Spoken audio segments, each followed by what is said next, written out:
What's up guys, Andrew Baena here, and it is that time of the week. It's time for the weekly FAQ. I know I missed last week, but I'm back now. I had some tragic personal stuff happen recently, which I'm not prepared to talk about.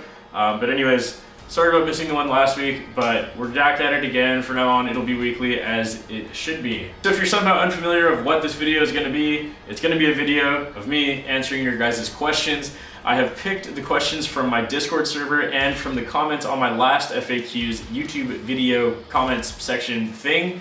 So if you're interested in asking me a question, definitely go join my Discord server and ask me something in the FAQ submissions channel or comment on this video, and I pick a few of those from each source every single week. In addition to that, before I get started with the questions, I want to give a huge thank you to my Patreon supporters for supporting me. This is still very new to me. I'm still learning how to do this whole YouTube thing full time, and without your guys' help, I would not be able to do it. So I just truly appreciate it, and I want to give an extra big thank you to the Patreon members because they help a lot. So with all the plugs out of the way, let's get to the questions. The first question of the week comes from Bennett6505 on YouTube, and he asks thoughts on black metal. Unfortunately, I don't really understand black metal as much as I've tried in the past. I think that the culture behind black metal is very fascinating. I think that corpse paint looks super badass, and I've watched all the documentaries and the movies. I know some people didn't like the movie that just came out, but I thought it was pretty good. Obviously, it's a dramatization and not exactly what happened, but it's an entertaining movie nonetheless. But anyways, yeah, so the entertainment value and the culture and the image of black metal I find very fascinating and very cool. But the music, no, not my thing. I'm sorry. I've tried so many times to get into it and I just don't get it personally. The next question is from Chivo Croy on Discord, and he says, so I just saw the new FAQ video and it got me thinking. You may have answered this in a previous video, I don't remember, but you're now obviously endorsed by Dingwall and have an NG2 and all that. But I know you used to have some level of a distaste for actual basses, such that you would rather use plugins and program your bass tracks rather than actually record them. I remember you even said that you had actually tried out some basses but never really liked them, so what changed? So yes, as he said, in the past and actually still present day, I do program my bass even though I have a physical bass. Before I had this Dingwall, I had in the past owned a few different basses. Mostly I think I had like the Ibanez SR 505s or whatever those are called. And every time I bought one, I would end up returning it or selling it like a month or two later just because I didn't really find that they sound that great. At least not good enough to make it worth actually recording bass. I thought that programming it still sounded better. So, I mean, obviously I'm endorsed by Dingwall, so maybe there's some level of bias there. I'm sure there is. But with Dingwalls, they're really like the only bass I've ever tried that has made me want to record real bass because they just sound so damn good. And even when I was programming bass, all the programs that I was using were basically a programmed version of a Dingwall, so I was always trying to get the closest sound to a Dingwall that I could. But once I had the opportunity to finally own a real one, I just couldn't pass it up, especially being endorsed by the company and having a relationship with them.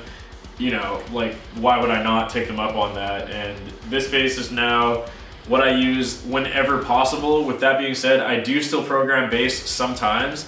So basically with this bass, I use this for anything that's tuned to like drop A to drop G, let's say. Anything outside of that tuning range, I still program because this bass can't go lower than G without sounding pretty flubby. You know, and I only have one bass, so I can't really do like a million guitar tunings since I have so many guitars. So I still do program bass, and when I do program bass, I'm still using the same program, which is the Loki bass by Solemn Tones. You can find a link to that in the description below. So I still do kind of a combination of both, but at the end of the day, the sound is still a Dingwall, whether it's programmed or played physically.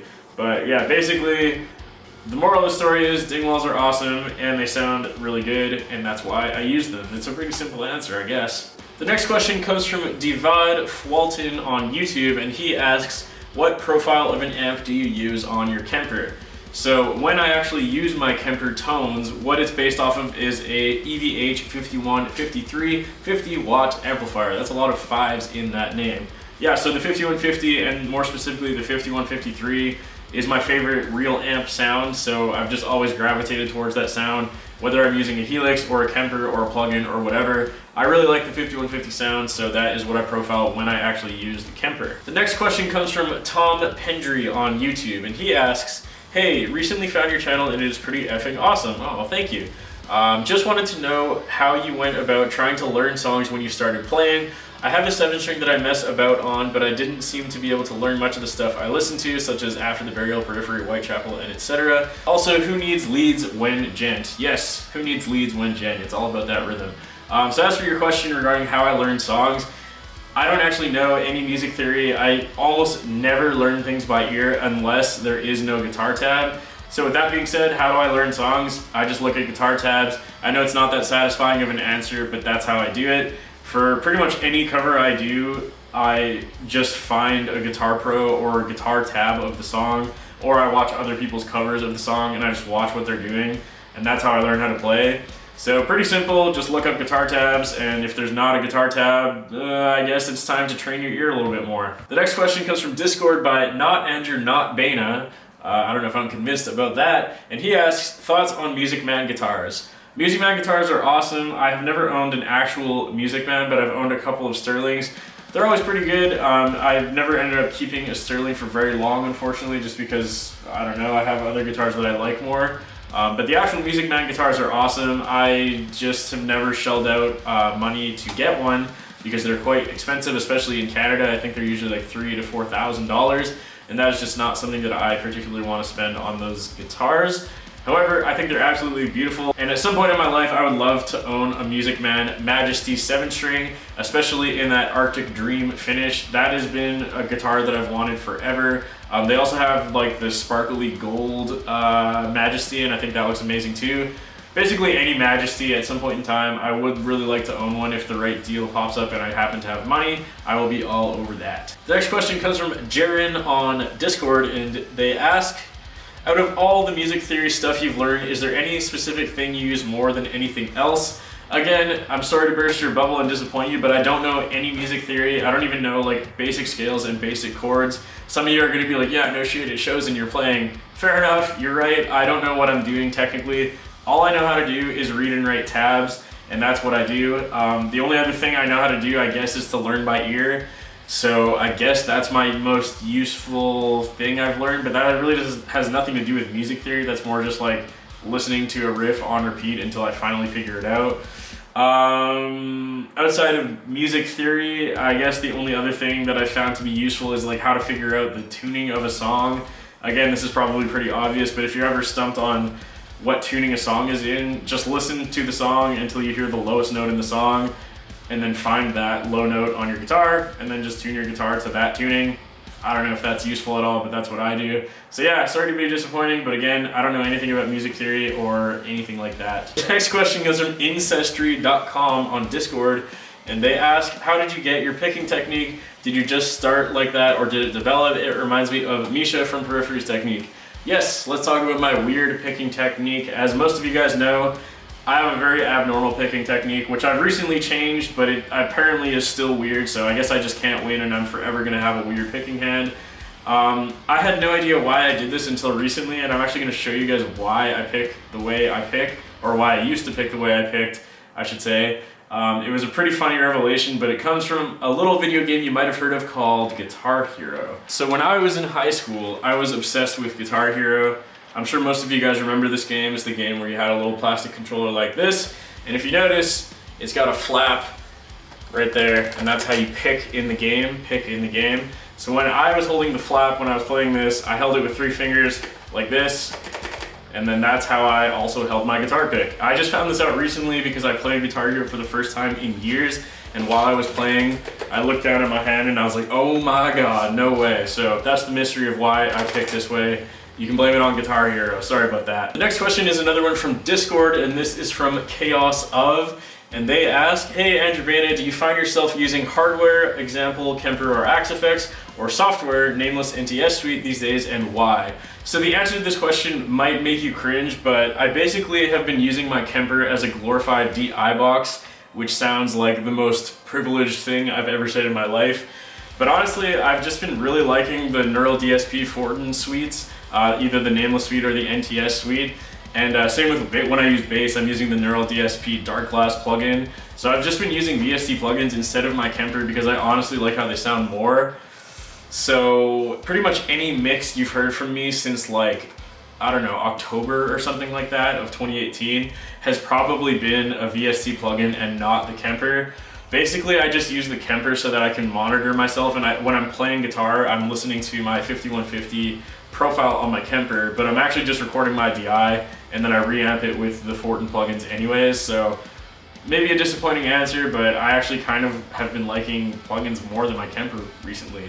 And that's just because those plugins are so good. All right, the next question comes from Taylor Pyramids, and he asks, why doesn't Fast Guitars make you a SIG production model? So I would obviously love at some point in time to have a signature model. I think every guitarist in the world dreams of having a signature model. However, with Fast Guitars, I don't think that's ever gonna happen because it's not a production guitar company, it's a custom shop. So every single guitar from Fast Guitars is made one by one. So there's not really a physically possible way to make like an affordable production model guitar. You know, these are not cheap guitars. They're expensive, and the reason they're expensive is because, again, they're made one by one. They use very expensive woods and very expensive hardware, and there's just no way that there's gonna be any possible future where something like this is gonna be available at a production cost. So sorry to disappoint, but I don't know. Maybe one day there'll be a signature guitar somehow, but at this point in time, with Fast Guitars, that most likely will never happen. If I had a signature guitar though, I've thought about that for a long time and I still don't entirely know what I would do. But I do know if I had a signature guitar with Fast or with any other company, it would definitely be a Jazzmaster shape like this. I think I would switch it so that it's a straight scale instead of multi-scale. It would probably only have a bridge pickup and only have a volume pickup. And I think I would go for a 7-string rather than an 8-string with just a really long scale length, like a 27 or 28 inch. Because then that's kind of the best of both worlds, where you can have it tuned to like drop A, or you can have it tuned way down to like drop E if you want. So that kind of covers both ends if I wanted to do it that way. And honestly, I don't ever use all 8 strings. I pretty much use like a max of 7 strings. I just like the look of 8 strings. So I don't know. I think I would end up going for a 7-string if I ever had the opportunity to make a signature model. But it would definitely be a Jazzmaster, it would definitely be green, and it would definitely have one bridge pickup and one volume knob. That's about as far as I've thought into it. All right, and the next question comes from MC Mike on Discord, and he asks, who do you main in Smash? So I don't play Super Smash Brothers that often, but when I do, I pretty much always play Samus. I've been playing Samus since the first ever N64 Smash Brothers, the original one when I was like 6 years old. Samus is the best, she's a bae, she's also the hottest Nintendo character, so obviously that's why I pick her. But in all reality, it's really because I'm really not good at Smash Brothers, and all I do is the up B attack, which is called a screw attack if you're playing Samus, and that thing just kills everyone and pisses off all my friends when I play with them. Although I did get my ass kicked by Austin Dickey and Jared Dines when I was playing with them, so my technique of smashing up B did not work in Smash Brothers against them. They're way too good at that game. All right, and the next question is by Daniel Weebisono on YouTube, and he asks, do you ever play any song with standard tuning? Are you really gonna come on my channel and ask me about standard tuning, dude? All right, guys, that was the last question for today. Once again, if you have a question that you would like me to answer, go submit it on my Discord. The link is in the description below, or leave a comment on this YouTube video. Either way, I'll pick some from each source. Once again, thank you guys so much for watching. Definitely go check out the other links in the description below to my Patreon, my merch store, my music, all the other stuff, all the stuff I plug all the time. Thank you guys so much for watching. I hope you enjoyed this video. I look forward to hearing your comments and questions, and I'll see you guys next time.